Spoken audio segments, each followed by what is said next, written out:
बिस्मिल्लाहिर्रहमानिर्रहीम। आज हम पढ़ेंगे जी menstrual cycle. Menstrual cycle in and ovarian cycle in female. In female, production of the egg is cyclic activity। मतलब कि फीमेल के अंदर जो हर मंथ एग बनता है वो एक साइक्लिक एक्टिविटी है। साइक्लिक एक्टिविटी जो है वो बार बार रिपीट की जाती है। जो एक ख़ास वक्फे से रिपीट की जाए उसे साइक्लिक एक्टिविटी बोलते हैं। This periodic reproductive cycle is completed in approximately 28 days। और इसके लिए कुल दौरानिया जो लगता है वो 28 डेज़ का है। This cycle involves changes in the structure and the function of the whole reproductive system। और इस दौरान फीमेल का जो रिप्रोडक्टिव सिस्टम है उसके सारे के सारे सिस्टम में काफ़ी सारियाँ तब्दीलियाँ रूनुमा होती हैं। These changes in the structure and function of the ovaries and the uterus are involved in the cycle। It is called menstrual cycle। यही तब्दीलियाँ जो हैं जो फीमेल के रिप्रोडक्टिव साइकिल में आती हैं उन्हें हम मेंस्ट्रुअल साइकिल कहते हैं। तो फिर इसकी डेफिनेशन हम यूँ करेंगे। So menstrual cycle is periodic discharge of blood, mucus and cellular debris from vagina due to the breakdown of uterine wall। मतलब ये जो वक्फे से हर माह फीमेल के अंदर पीरियोडिक चेंजेस आती हैं, मेंस्ट्रुअल साइकिल होता है। ये असल में यूट्रस की दीवारें और उसके अंदर जो म्यूकस मेम्ब्रेन पाई जाती है यूट्रस की और जो सेल्स मौजूद होते हैं उनका वो बाकियात होती हैं जो हर मंथ वेजाइना से खारिज होती हैं। Pituitary hormone called gonadotrophin regulate these cycles. Gonadotrophin उन हार्मोन को बोलते हैं, वो हार्मोन जो हमारे गोनेड पर अपना असर ज़ाहिर करते हैं और हमारे पिट्यूटरी ग्लैंड से निकलते हैं, जिन्हें हम गोनाडोट्रोफिन का नाम देते हैं। तो मेंस्ट्रुअल साइकिल जो है इसको हम 4 स्टेजेस में डिवाइड करते हैं। पहली है जी फोलिकुलर स्टेज। जो ही औरत जवान होती है, at the start of puberty the pituitary gland releases follicle stimulating hormone, FSH hormone उसे बोलते हैं। ये हार्मोन निकलेगा। फॉलिकल स्टिमुलेटिंग हार्मोन जो है वो स्टिमुलेट करता है development of certain follicles, primary follicles, यानी ओवरी के अंदर कुछ ख़ास फॉलिकल जो हैं उनको, ये चंद एक फॉलिकल को ये स्टिमुलेट करता है, जिनमें से only one of these continues to grow with its primary oocyte। और इनमें से चंद एक ही जो है आगे फॉलिकल जो है वो आगे ग्रो करेगा प्राइमरी oocyte तक, while the remaining follicles break down by the degenerative process। और बकिया फॉलिकल जो है वो डीजनरेटिव प्रोसेस के ज़रिए ख़त्म हो जाते हैं, जिन्हें हम फॉलिकल एट्रीशिया का नाम देते हैं। नेक्स्ट हार्मोन है जी एस्ट्रोजन। ये हार्मोन जो है ये हमारी ओवरी से खारिज होगा। It is a hormone which is produced by the ovary under the stimulus of follicle stimulating hormone। मतलब दिमाग से हमारे पिट्यूटरी ग्लैंड से जो फॉलिकल स्टिमुलेटिंग हार्मोन निकल रहा है उसके ज़ेरे असर हमारी ओवरी से ये हार्मोन निकलना शुरू हो जाता है। एस्ट्रोजन का काम क्या है? Oestrogen stimulate the endometrium. Endometrium क्या है? यूट्रस की अंदरूनी दीवार है, उसको ये स्टिमुलेट करता है। किस मकसद के लिए स्टिमुलेट करता है? वैस्कुलराइज इट, इसके अंदर खून की नालियों की तादाद को बढ़ाता है। Increases the number of blood vessels. तो एक तरफ ये कर रहा होता है कि ये यूट्रस को तैयार कर रहा होता है, तो नेक्स्ट जो है ये इनहिबिट भी कर रहा होता है, पीछे फीडबैक दे रहा होता है पिट्यूटरी को।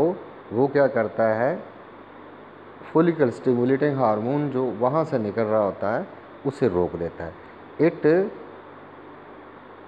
Inhibits follicle stimulating hormone from pituitary gland, वहाँ से ये फॉलिकल स्टिमुलेटिंग हार्मोन के अखराज को भी रोक देता है। नेक्स्ट स्टेज है जी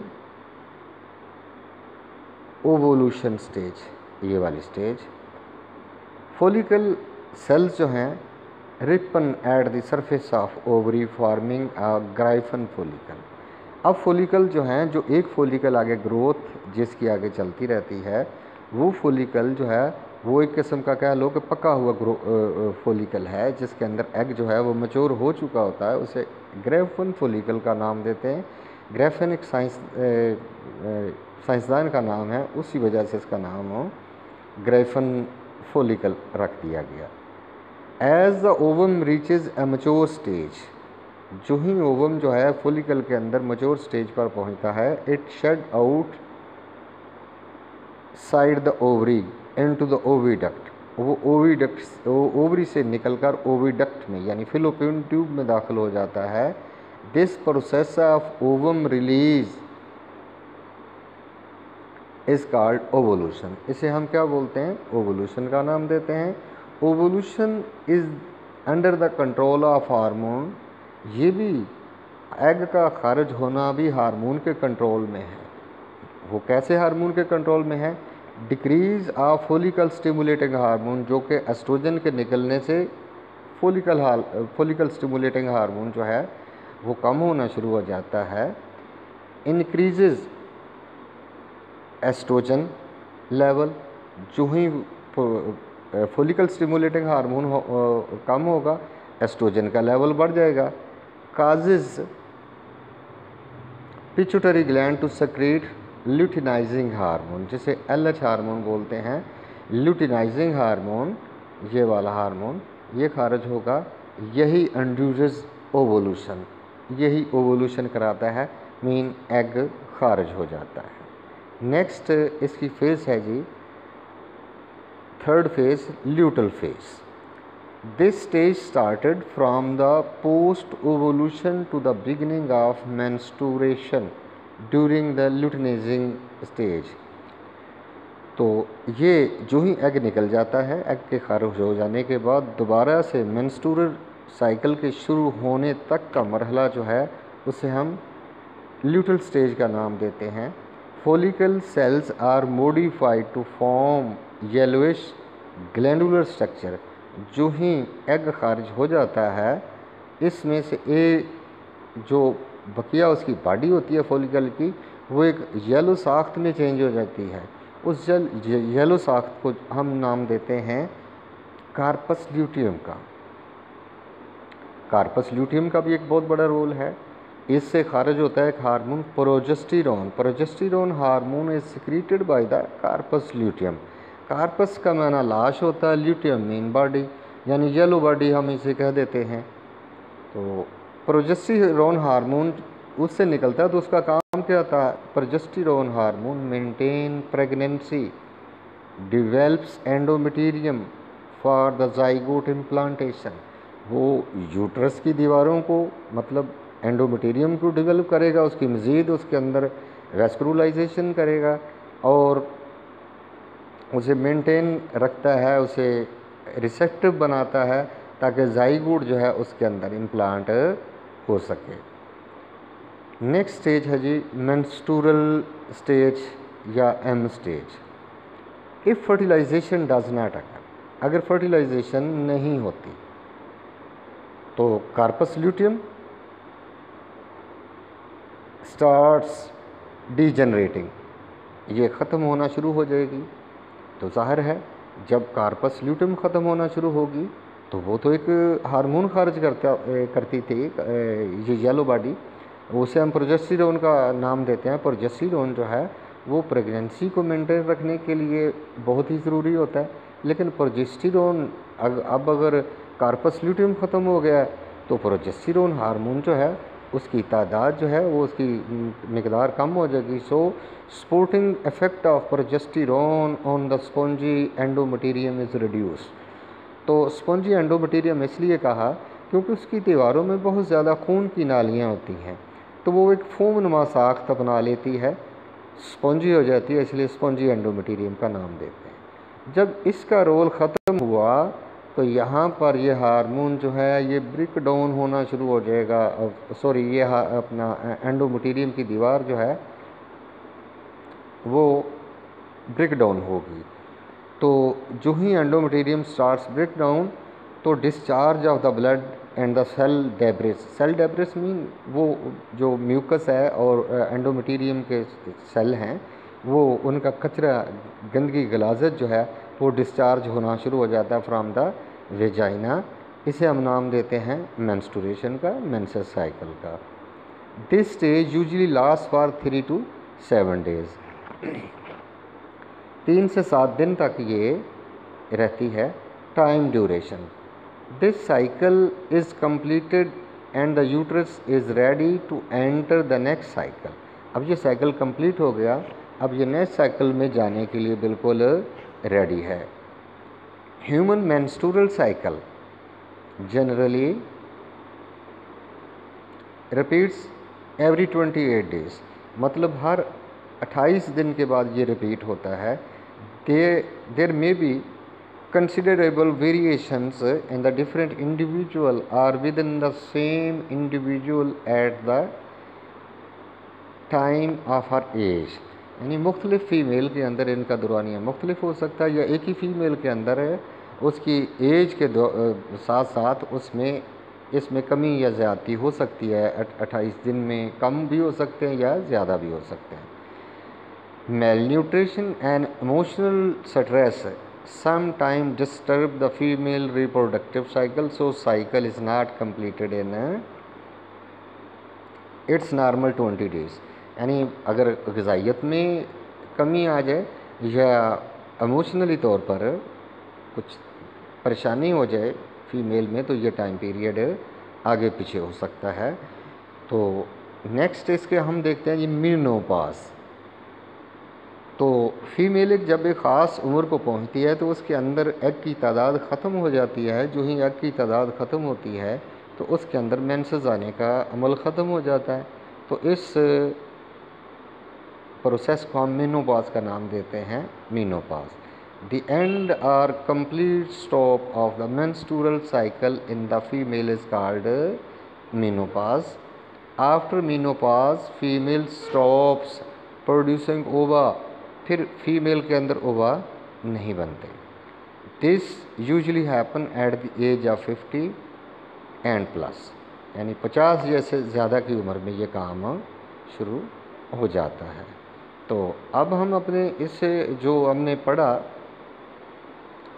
ये फीमेल का मेंस्ट्रुअल साइकिल, इसे हम इसकी समरी देखते हैं। मेंस्ट्रुअल साइकिल की होता क्या है कि फॉलिकल स्टिमुलेटिंग हार्मोन जो है हमारे पिट्यूटरी से निकलता है, ये क्या करेगा, ये स्टार्ट करता है, स्टिमुलेट करता है डेवलपमेंट ऑफ प्राइमरी फॉलिकल। ये प्राइमरी फॉलिकल जो कि ओवरी के अंदर मौजूद होते हैं उनको स्टिमुलेट करता है ताकि उनके अंदर मज़ीद ग्रोथ हो और उनके अंदर जो एग है वो आगे मज़ीद डिवाइड होकर आगे उससे खारिज हो और फर्टिलाइजेशन का अमल हो। Only one grows to the primary oocyte। इनमें से सिर्फ एक ही प्राइमरी oocyte बनता है जिससे आगे फिर सेकेंडरी oocyte बनेगा। बाकिया जो हैं rest are degenerated and the process is called as follicle atresia. इसके साथ ही फॉलिकल स्टिमुलेटिंग हार्मोन जो है उसके ज़ेरे असर ओवरी से फॉलिकल स्टिमुलेटिंग हार्मोन भी ओवरी से एस्ट्रोजन हार्मोन निकलता है फॉलिकल स्टिमुलेटिंग हार्मोन के असर के तहत। ये हार्मोन क्या करता है, स्टिमुलेट करता है एंडोमेटेरियम को एंडोमेटीरियम जो है उसको ये वेस्कुलराइज करता है, उसमें खून की नालियों की बहुतात कर देता है, और साथ ही ये इनहिबिट करता है सक्रीशन को। किसकी सक्रीशन को? फॉलिकल स्टिमुलेटिंग हार्मोन की सक्रीशन को। क्योंकि जब एस्ट्रोजन का लेवल बढ़ जाता है तो ये खून के अंदर इसके बढ़े हुए लेवल जो है ये फीडबैक करता है पीछे, और फॉलिकल स्टिमुलेटिंग हार्मोन मज़ीद नहीं निकलते, क्योंकि अगर वो निकलते रहेंगे तो फिर तो फॉलिकल मज़ीद जो है आगे चलते रहेंगे, दूसरे फॉलिकल भी जो हैं उनसे भी ये एग निकलने का सिलसिला चलता रहेगा। लिहाजा एस्ट्रोजन हार्मोन पीछे फीडबैक करता है, उसे रोक देता है, उधर से मज़ीद वो हार्मोन नहीं निकलेंगे। तो जो ही वो पीछे फॉलिकल जो है फॉलिकल स्टिमुलेटिंग हार्मोन की कमी आ जाती है तो इससे एस्ट्रोजन की ज़्यादती हो जाएगी। एस्ट्रोजन की ज़्यादती जो है वो पिट्यूटरी को काज करेगी, पिट्यूटरी को स्ट्रेस करेगी, पिट्यूटरी पर दबाव डालेगी कि वो एक हार्मोन खारिज करे। उस हार्मोन का नाम है ल्यूटिनाइजिंग हार्मोन, ये वाला हार्मोन। ये हार्मोन क्या करवाएगा? ओवुलेशन करवा देगा, मतलब कि एग खारिज हो जाएगा। और यही हार्मोन ल्यूटिनाइजिंग हार्मोन जो है इंड्यूसेस ओवुलेशन, ये ओवुलेशन कराएगा। अब जब फॉलिकल से एग निकल जाएगा तो फॉलिकल जो है उसके अंदर मॉडिफिकेशन आएंगी, और वो एग निकलने के बाद फॉलिकल की बॉडी जो है वो एक येलो बॉडी में कन्वर्ट हो जाएगी, जिसे हम कार्पस ल्यूटियम का नाम देते हैं। ये कार्पस ल्यूटियम जो है इससे एक हार्मोन निकलेगा जिसे हम प्रोजेस्टेरोन हार्मोन का नाम देते हैं। प्रोजेस्टेरोन हार्मोन जो है ये प्रेगनेंसी को मेंटेन करता है, और ये फर्टिलाइजेशन अपना मेंटेन करने के बाद एंडोमेटीरियम की दीवारें जो हैं उनको भी वेस्कुलराइज करता है, मज़ीद उसे प्रेगनेंसी के लिए तैयार करता है। अगर फर्टिलाइजेशन नहीं होती, if fertilization does not occur, corpus luteum degenerate, corpus luteum टूट जाएगी। अब कार्पस ल्यूटियम के टूटने से क्या होगा? प्रोजेस्टेरोन हार्मोन जो है वो तो डिक्रीज़ हो जाएगा, और उसका सपोर्टिव रोल जो है वो भी ख़त्म हो जाएगा एंडोमेटीरियम पर, और एंडोमेटीरियम जो है ये ब्रेक डाउन हो जाएगी। इसके ब्रेक डाउन होने के बाद यही इसके ब्रेक टूटी हुई बॉडी एंडोमेटीरियम की सेल्स और म्यूकस मेम्ब्रेन जो कि अंदरूनी लाइनिंग में मौजूद होती है यूट्रस की, ये बाहर निकलना शुरू हो जाएगी। इसी को हम मेंस्ट्रुएशन का नाम देते हैं, और ये 3 से लेकर 7 दिन तक जारी रहता है। अब इसे हम थोड़ा सा और तनाज़र में हम इसे देखते हैं, ये इसकी स्टेजेस को देखते हैं। मेंस्ट्रुअल साइकिल का अमल जब शुरू होता है तो ये हम देखते हैं, एक तरफ तो ये फॉलिकल जो है, ये फॉलिकल जो है उनकी ये डेवलपमेंट शुरू हो जाती है, और दूसरी तरफ जो है यूट्रस की दीवार जो है, ये वाले दिन जो है ये इब्तदाई दिन कह लो कि यहाँ पर मेंस्ट्रुएशन हो गई, मेंसेस आ गई। तो ये वाली दीवार जो थी, जो कि यहाँ इतनी थी, ये कम होकर इस मकाम तक आ जाती है, कम हो जाती है, यही दीवार टूट जाती है। अब मेंसेस आ गए तो दोबारा से नया साइकिल स्टार्ट हो जाता है। अब इधर से ये फॉलिकल जो है ये डेवलप होना शुरू होता है, इधर से ये एंडोमेटीरियम की दीवार जो है उसके अंदर दोबारा से वेस्कुलराइजेशन होना शुरू हो जाती है। तो और ये ज़्यादा इसमें ग्रोथ होती है। हम देख रहे हैं कि यहाँ पर ये इस मकाम पर ये बिल्कुल बारीक थी, अब यहाँ पर ये मोटा होना शुरू हो गई है। तो इसके अंदर खून की नालियों की बहुतात हो गई। लेकिन उधर साथ ही हम देखते हैं कि फॉलिकल जो है वो लगातार ग्रो कर रहा है। तो 14वां दिन जो होता है, उस 14वें दिन के अंदर ये हम देखते हैं कि यहाँ से फॉलिकल से एग खारिज हो जाता है। ये 14वां दिन। इसके अंदर ये एग खारिज हो जाएगा। इसके बाद जो है यही फोलिकल की जो ये एग निकलने के बाद अब ये बॉडी जो रह गई, ये इसे हम कार्पस ल्यूटियम का नाम देते हैं। इसी से हार्मोन निकलेगा और यही हार्मोन जो है इधर यूट्रस की दीवारों पर सपोर्टिव रोल देकर इसकी दीवारों की ग्रोथ करवाता है।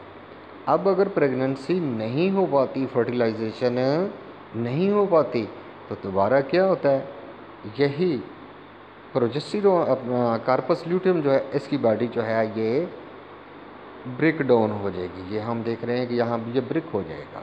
जब ये ब्रेक डाउन हो जाएगी तो इसका सपोर्टिव रोल जो है वो ख़त्म हो जाएगा। किसके ऊपर? एंडोमेटेरियम पर। और हम ये देख रहे हैं कि यहाँ आकर फिर से दोबारा से ये 27 दिन के बाद, ये 28वें दिन ये फिर इसका सपोर्टिव रोल ख़त्म हो जाएगा और ये टूट जाएगी। और यही इसका जो कचरा वगैरह सेल्स और खून की नालियाँ जो होती हैं, इन्हें ही हम नाम देते हैं मेंस्ट्रुएशन का। तो जो ही इधर ये हम देख रहे हैं इस डायग्राम के अंदर कि ये रोल चल रहा होता है, इसे हमने ये ओवरी के अंदर चल रहा होता है, ये वाला फोलिकल जो है, और ये वाली मराहल जो है ये नीचे जो है ये इतने ये यूट्रस के अंदर चल रहे होते हैं। इसी को इस हिसाब से ओवरी के अंदर भी दिखाया गया है, ऐसे कि ये प्राइमरी फोलिकल, अब इसके अंदर ग्रोथ हुई, ये ग्रोथ होने के बाद ये इसमें चेंजेस आई। इसके अंदर ये मिड में हम देख रहे हैं कि एग जो है इसके अंदर बन गया, अब ये तैयार है। अब इसमें से ये एग निकल गया। अब ये वाली बॉडी जो बकिया बचेगी इसे हम कार्पस ल्यूटियम का नाम देते हैं। और ये एग जो है, ये जो एग जा रहा है ये सीधा फिलोपियन ट्यूब में जाएगा और फिलोपियन ट्यूब के अंदर आगे मौजूद होता है स्पर्म और वहीं फर्टिलाइजेशन होती है। अगर फर्टिलाइजेशन नहीं होती तो दोबारा से मेंस्ट्रुएशन हो जाती है। थैंक्स।